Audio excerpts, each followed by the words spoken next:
할렐루야. 이 시간 예배자리에 나와서 그리고 방송을 통해 교대자를 지키시는 모든 성도님들에게 하나님의 크신 은혜와 평강이 함께 하시기를 주님의 이름으로 축원합니다. 오늘 말씀의 제목은 성도답게 살아가는 법입니다. 성도답게 살아가는 법입니다.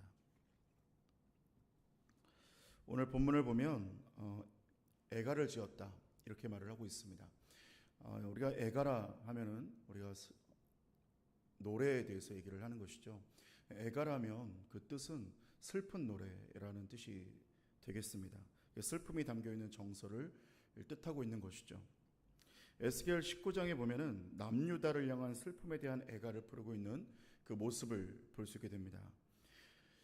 비유가 두 가지가 등장을 하는데 첫 번째 비유에 보면은 사자에 대한 비유가 나오고 또 하나의 비유는 포도나무에 대한 비유가 등장을 합니다. 사실 이 비유를 우리가 생각해 보면 사자와 포도나무, 이것은 창세기 49장에 보면 유다에 대한 예언이 나옵니다. 야곱이 12아들에게 축복을 하는데 유다에 대한 축복을 할 때 거기서 나오는 두 가지가 바로 사자와 포도나무에 대한 비유가 등장을 하게 됩니다. 창세기 49장 9절에 보면 이렇게 말하는데 유다는 사자 새끼로다 라고 말하면서 움킨 것을 찢고 올라갔으며 엎드리고 웅크림이 숫사자 같고 암사자 같다. 그러하면서 누가 그를 범할 수 있으랴 이렇게 말하고 있습니다. 그리고 그 옷을 포도주에 빨며 그의 복장을 포도즙에 빨 것이다 이렇게 말을 하고 있습니다. 그러니까 유다에 대한 예언을 할 때, 유다에 대한 축복을 할 때 사자 새끼 그리고 포도 이런 비유가 이미 등장을 했었다는 거죠. 그래서 실제로 유다 백성들을, 이스라엘 백성들을 사자나 포도나무에 굉장히 많이 빗대어서 얘기를 하기도 하고요. 또 예수 그리스도에 대해서 그 왕권에 대해 얘기할 때 사자에 대한 비유를 많이 사용하고 성도에 대해서 얘기할 때도 포도나무에 대해서 비유를 많이 얘기합니다. 그런데 오늘 문제는 이 본문이 애가라는 얘기죠. 슬픈 노래이고 애석하고 가슴 아프고 하나님의 안타깝고 슬픈 마음이 여기에 담겨져 있다는 겁니다. 오늘 우리가 성경을 볼 때에 왜 유다 백성들은 왜 이렇게까지 하나님께서 애가를 부르실 만큼 이런 슬픈 상황을 만들었을까? 왜 이런 일까지 벌였을까? 그리고 우리가 성도답게 살아가기 위해서 또 우리 성도들은 어떻게 우리가 하나님 앞에 이런 애가를 부르시는 하나님의 그 마음 앞에서 우리는 어떻게 살아가야 될까? 우리가 함께 이 시간 함께 말씀을 나누고 은혜를 나눌 수 있기를 원합니다. 첫 번째로 은혜로 살아가야 합니다. 은혜로 살아가야 합니다. 본문을 보시면 먼저 사자의 비유가 우리가 등장을 하게 되는 것을 볼 수 있습니다. 1절부터 해서 9절까지 사자의 비유가 등장을 하는데요. 먼저 이 사자의 비유를 등장을 하다 보니까 이 등장하는 것들이 이렇게 나옵니다. 먼저는 암사자가 등장을 하고 거기에 두 마리의 새끼 사자가 등장을 합니다. 먼저 암사자는 남유다를 의미하는 것이고요. 남유다라는 이 나라를 상징하는 것이고 그 다음에 나오는 이 젊은 사자 두 마리가 나오는데 우리가 보면 남유다 왕조의 마지막 왕들의 이름이 뭐냐면 여호와스, 여호와김, 여호와긴 그리고 마지막은 시드기야 왕까지 이릅니다. 자, 그런 가운데 오늘 여기서 말하는 이 두 마리의 젊은 사자는 여호와스와 그리고 여호와김 이 두 명의 왕을 상징을 하는 것이죠. 먼저 첫 번째 새끼 사자가 나오는데 3절의 말씀 보니까 새끼 사자가 나중에 젊은 사자가 되는데 먹이 물어뜯기를 배우다가 사람을 삼키게 되었다. 그래서 결국은 다른 나라로 잡아다가 갈고리로 꿰어 끌고 애굽 땅으로 갔다 이렇게 말하고 있습니다. 여기서 나오는 이 왕은 여호와스 왕을 얘기합니다. 이 여호와스 왕은 애굽을 향해서 반애굽 정책을 펼치게 됩니다. 자신의 아버지가 애굽으로 인해서 죽게 되면서 애굽에 대한 반감을 가지게 되고 거기 애굽에 대해서 반애굽 정책을 벌이다가 애굽으로 끌려가게 되죠. 그 다음 두 번째 새끼가 뭐냐면 사자 새끼가 5절에 나오는데 소망이 끊어졌기에 다른 새끼를 키워서 젊은 사자로 키웠다 이렇게 얘기하면서 근데 이 새끼 사자도 크고 나니까 동일하게 사자를 삼게 되라는 거예요. 동일하게 사람을 삼게 되라는 거예요. 궁궐들을 헐고 성읍을 부수면서 우는 소리로 말미암아 황폐하게 만들었다. 결국 이번에는 바벨론 왕에게 이제 이르게 되면서 바벨론 왕에게 잡혀가는 모습을 보게 됩니다. 이것은 여호야김을 말하는데 바벨론을 향해서 반역을 하다가 폐위되게 된다는 것을 볼 수 있게 됩니다. 자, 우리가 예화 가운데 나오는 이 사자들에 대해서 좀 생각을 해볼 수 있기를 바라는데요. 이 사실 유다를 향한 이 최초의 예언이 사자가 뭐라고 표현하냐면 사자에 대해서 얘기할 때 그 잡은 것을 찢고라고 표현하는데 이것은 먹잇감을 가지고 그것을 찢어버렸다 이런 뜻입니다. 먹이를 찢는 사자의 모습을 말하는 거예요. 사실은 야생에서 사자가 배가 부르면 사람을 공격하는 경우가 흔하지 않다고 합니다. 그러니까 사실은 야생에서 사는 사자들은 사냥을 무리하게 하지 않는다고 해요. 그러니까 예를 들어서 사슴을 한 마리 잡아서 먹어서 배부르면 나머지 사슴들은 아예 건드리지 않는다는 겁니다. 여러분 아마 우리가 TV나 다큐멘터리 볼 때에 사슴 한 마리가 잡아먹혔는데 옆에 동료들은 그냥 유유히 풀 뜯어먹는 모습을 볼 수 있을 거예요. 내 옆에서 동료가 잡아먹히고 있는데 다른 사슴들은 그냥 유유히 풀 뜯어먹고 그냥 얌전한 모습을 보게 됩니다. 그런데 만약 경우에 이런 경우가 있다고 합니다. 사람에게 길렀던 사자, 예를 들어서 사람에게서 길러졌다가 야생성을 잃어버려서 그대로 방생을 해버리면 어떤 일이 벌어지느냐, 그냥 닥치는 대로 먹는 거예요. 닥치는 대로 죽이는 거예요. 그러니까 이게 자연에 대한 법칙이 야생에 있을 때는 이게 물들어져 있어서 내가 어느 정도만 죽이고 어느 정도만 내가 먹을 만큼만 먹고 그 다음에 또 풀어줬다 나중에 먹고 이제 이런 게 있는데, 이게 야생에서 길러지지 않고 이제 동물원이나 사람에게서 길러지고 야생성을 잃어버리면 그냥 나가자마자 닥치는 대로 다 잡아 죽인다는 겁니다. 자, 그러니까 야생에서 사람을 공격하는 경우가 흔하지 않은데 이 야생성을 잃어버리거나 정말 어떤 좀 그 야생에 대한 본능을 잃어버린 경우는 사자가 사람을 공격하는 경우도 있다라는 거죠. 자, 그러니까 다시 말해서 이 본연의 이 예언에 의하면 사자는 그에게 지정된 먹이만을 먹는 동물인데 지금 뭔가 사자에 대한 어떤 본능을 잃어버리고 잘못되어져 가고 있다는 것을 지금 말하고 있는 거예요. 그러니까 사람을 잡아먹는 이상한 모습, 비정상적인 사자의 모습을 보여주고 있다는 겁니다. 그러니까 다시 말해서 그에게 지정된 그 정체성대로 살지 않는 모습을 보여주고 있다는 거예요. 여러분 오늘 이 사자의 모습이 정체성을 잃어버렸고 그리고 자신의 어떤 본연의 모습을 잃어버렸다 이렇게 말을 했습니다. 그럼 다시 이 두 왕에 대해서 조명을 해본다면 열왕기하 23장에 보니까 오늘 여호와스 왕과 여호와김 왕에 대해서 열왕기하 23장에 똑같이 이 두 왕에 대한 평가가 뭐냐면 이 둘이 여호와 보시기에 악을 행하였다 이렇게 표현하고 있어요. 그러니까 둘 다 똑같은 평가입니다. 사실은 업적이 조금은 다를 수 있겠죠. 뭔가 좀 다른 잘못이 있겠지만 그러나 동일한 평가는 뭐냐면 여호와 보시기에 악을 행하였다. 폭정을 행했을 수도 있고요. 백성을 괴롭혔을 수도 있고요.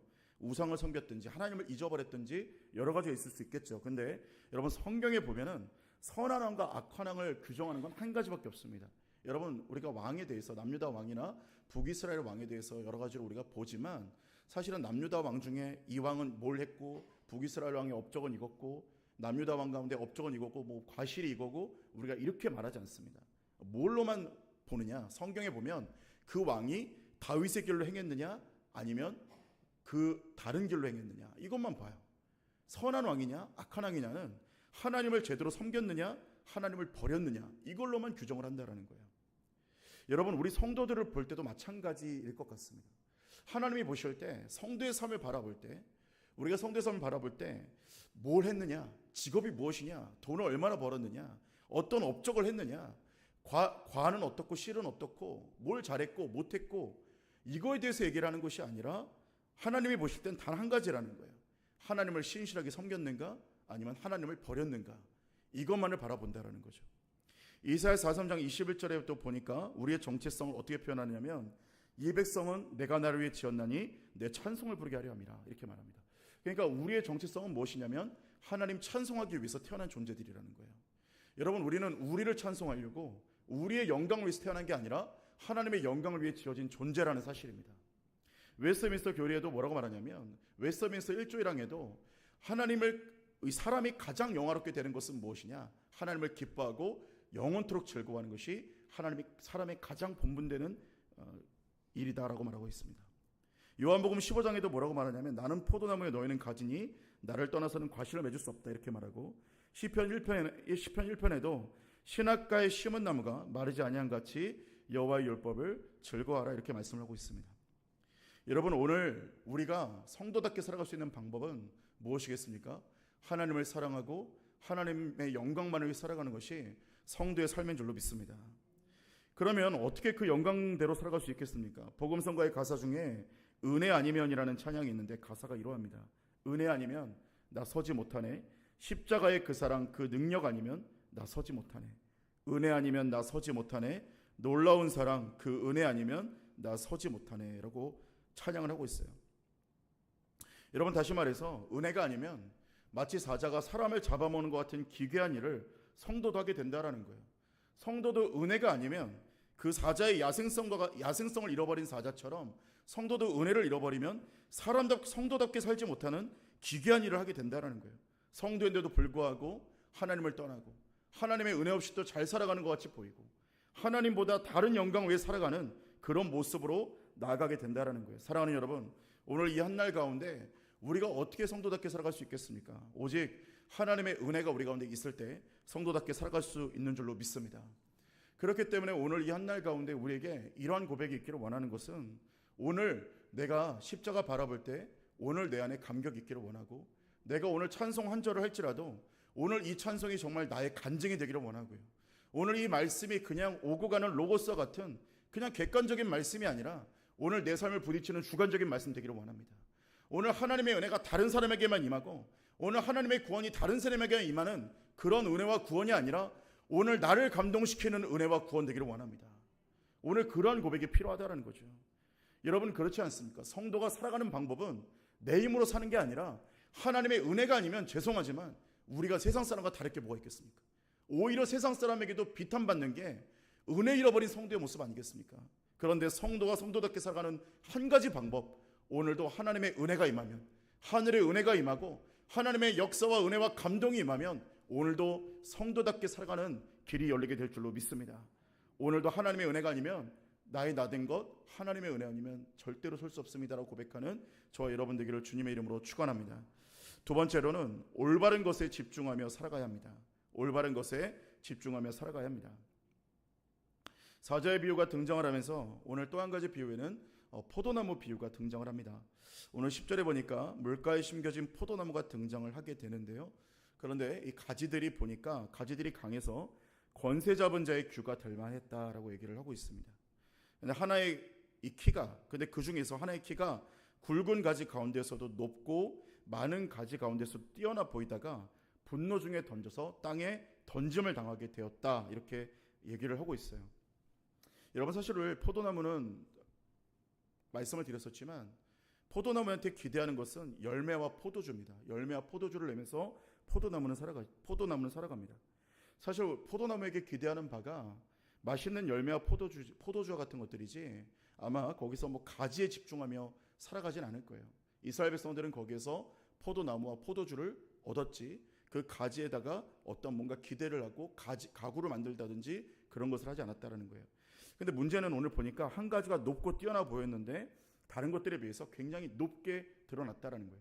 그러니까 오늘 이 가지는 무엇이냐면 열매와 어떤 그 향에 대해서 집중한 게 아니라 가지에 대해서 집중했다는 거예요. 가지를 좀 더 멋있게 하고, 가지를 좀 더 크게 하고, 튼튼하고 단단하게 하자, 이런 것에 집중을 했다는 거예요. 복음서에 보니까 우리 성도의 정체성에 대해서 소금과 빛이라 표현을 하고 있습니다. 여러분, 소금이 맛을 잃으면 쓸데가 없다, 이렇게 말을 하는데, 다시 말해서 성도에게서 짠맛이 나지 않으면 쓸모없다라는 거예요. 그런데 그 짠맛이 나게 하는 방법이 무엇이냐? 마태복음 6장 33절에 보니까 너희는 먼저 그의 나라와 의를 구하라, 그리하면 이 모든 것을 더하시리라, 이렇게 말씀하고 있어요. 그러니까 다시 말해 하나님의 나라와 의를 구하면 우리에게서 짠맛이 나게 된다는 것을 말씀을 하고 있는 것입니다. 여러분, 사실은 우리는 먼저 그 나라와 의를 구하라, 하나님의 영광을 구하라 했는데 우리가 집중하는 것은 오히려 더해 주시겠다는 것에 자꾸 목에 매어 살게 된다는 거죠. 그런데 하나님께서는 먼저 그 나라와 영광을 구하면 나머지 것들은 더해 줄게. 먹을 거, 마실 거, 입을 거 더해 줄게. 그런데 오늘 보니까 우리는 무엇에 집중하고 살아가고 있느냐? 나는 자꾸만 내 눈이 하나님께서 더해 주시겠다는 것에 자꾸 집중하며 살아가고 있다는 거예요. 그것이 더 우선순위가 되고 먹을 것, 마실 것, 입을 것에만 집중하며 살아가고 있다는 거예요. 내 눈이 과연 무엇을 바라보며 살고 있는가? 우리가 거기를 좀 바라봐야 된다는 거죠.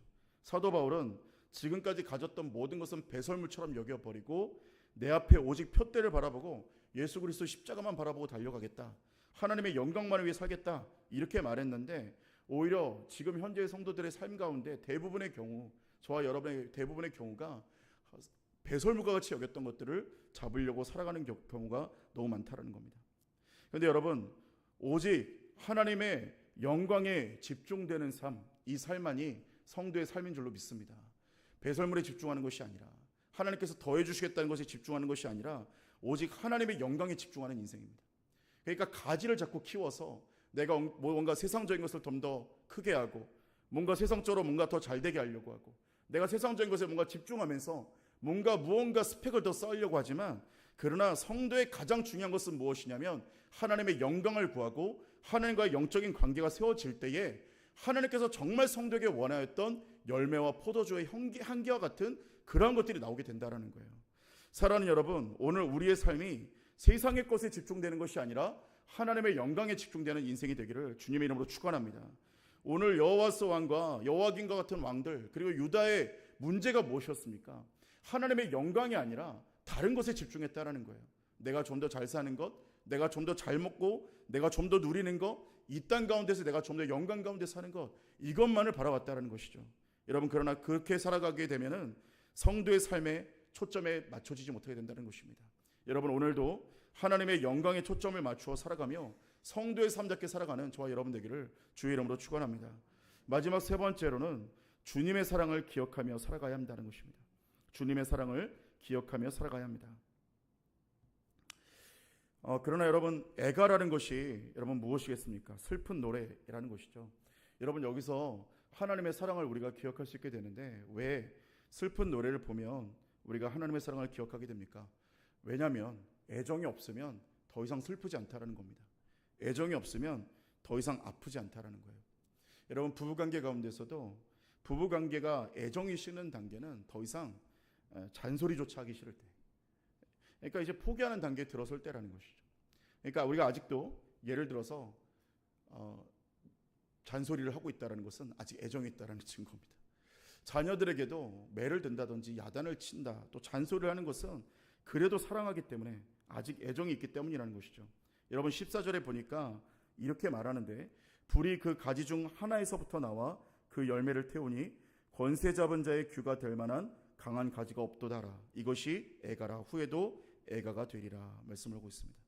여러분, 오늘 하나님께서 뭐라고 말씀하십니까? 이것이 애가인데 후에도 애가가 되리라. 이렇게 말하고 있어요.